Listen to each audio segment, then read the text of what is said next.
ৰাতিপুৱাই ওলাইছোঁ এটা ভিডিঅ' বনাম বুলি তেজপুৰ বামুণী হিলছত আৰু তাৰে আজি আপোনালোকক অকণমান দেখাম। সেইবাবে ৰাতিপুৱাই ওলালোঁ আৰু এতিয়া দেৰি নকৰোঁ, ব'লক ভিডিঅ'টো ষ্টাৰ্ট কৰোঁ। ঘৰৰ পৰা ওলাই এয়া হৈ গ'ল আমাৰ বিহগুৰিৰ পৰিৱেশ। চাওক ইমান ধুনীয়া, ৰাস্তাৰ দুয়োকাষে চেগুন গছ আছে আৰু ইয়াতে 80% মানুহে ফটো উঠে। এটা ধুনীয়া পৰিৱেশ দেখাইছোঁ আৰু অকণমান আপোনালোকক।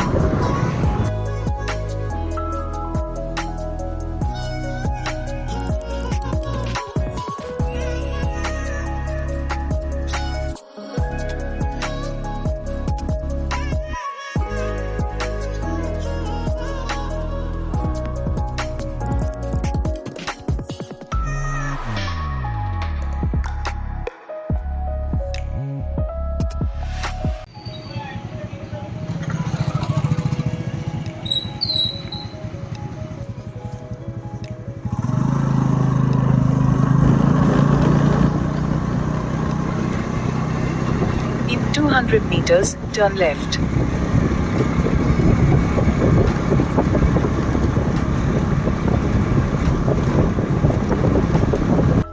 পাই গ'লোঁ বামুণী পাহাৰ আৰু প্ৰথমে আপোনালোকক ওপৰলৈ লৈ যাব বিচাৰিছোঁ। এয়া আহি আছোঁ, বহুত ওপৰলৈ উঠিব লাগে তো ব'লক এতিয়া। বন্ধুসকল, এয়া চৰকাৰৰ অৱহেলা নে আন কিবা? কিয় গুৰুত্বহীন হৈ পৰিছে আজি তেজপুৰৰ ঐতিহাসিক বামুণী পাহাৰ?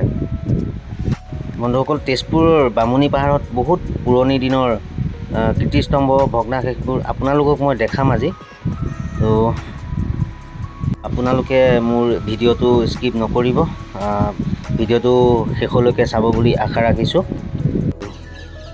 বন্ধুসকল, তথ্য অনুসৰি খ্ৰীষ্টীয় 9ম আৰু 10ম শতিকাৰ মন্দিৰৰ ভগ্নাৱশেষ সংৰক্ষণ কৰা হৈছে এই বামুণী পাহাৰত। তো বন্ধুসকল, অসম চৰকাৰে এই স্থানক পৰ্যটকৰ আকৰ্ষণীয় কেন্দ্ৰ হিচাপে গঢ় দিয়াৰ বাবে কোনো ধৰণৰ চেষ্টা কৰা নাই আৰু চেষ্টা নকৰাৰ ফলতে আজি এয়া অৱহেলিত হৈ থকাটো দেখা পোৱা গৈছে। চাওক আপোনালোকে, দেখাই আছোঁ আপোনালোকক। এয়া হৈ গ'ল ব্ৰহ্মপুত্ৰ, একে কাষতে লাগি আছে। ব্ৰহ্মপুত্ৰৰ পাৰতে অৱস্থিত এই পাহাৰৰ সৰু ডাঙৰ 8পহীয়া শিলত কটা পদুম ফুল, ডাঙৰ শিলাখণ্ডত কটা দশৱতাৰ মূৰ্তিৰ লগতে আৰু এয়া নৰসিংহৰ, হিৰণ্যকশিপু বধৰ শিলামূৰ্তি, অস্পৰাৰ মূৰ্তি আদি আছে ইয়াত। আৰু বন্ধুসকল, এই ভাস্কৰ্যসমূহ খ্ৰীষ্টাব্দ 9ম 10ম শতিকাৰ বুলিও জনা যায়।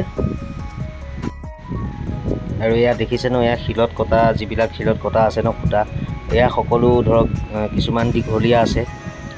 এইসমূহ মানে আপোনালোকৰ ধৰি লওক যি বাণ ৰজাৰ জীয়ৰী আছিলে ঊষাৰ মানে তাঁতশালৰ কিছুমানে দ্ৰৌপদী, তুলুঠা আদিকো কয় কিছুমানে। আৰু এই পাহাৰটোক উষা পাহাৰ বুলিও কোৱা হয় মানে।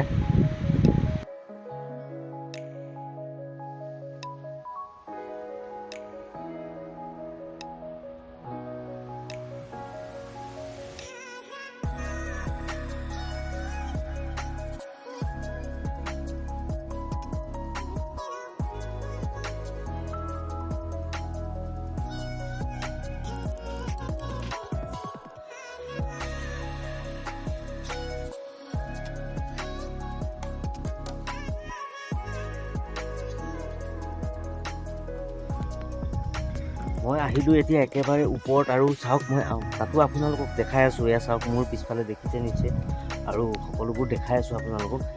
চাই থাকক। এয়া হৈ গ'ল এই শালস্তম্ভসমূহ, মানে নৰসিংহ, ধৰি লওক পৰশুৰাম, ৰাম আদি যি দশৱতাৰ ছবিত থকা মানে এক ভাস্কৰ্যৰ পৰা অনুমান কৰা হয়। আৰু এই মন্দিৰটো মানে ধৰক বিষ্ণুৰ উপাসনাস্থলী আছিলে বুলি কোৱা হয়।